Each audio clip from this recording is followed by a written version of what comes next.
Ito yung nawala. So, lapit mo. Yung video natin. Okay, sige. Iwan ko konti. Ito sir, bubuksan ko na po. Tama yan sa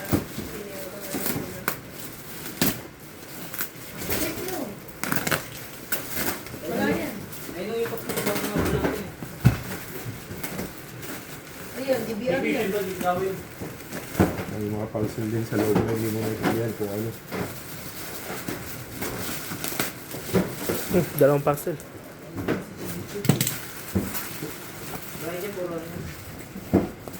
Lupit na. Iba po yung laman sa loob. Ano ba?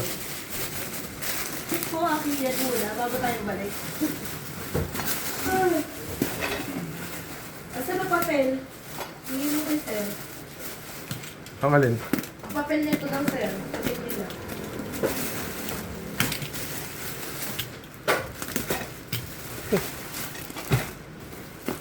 Ito yung laman sa loob. Sige, okay na.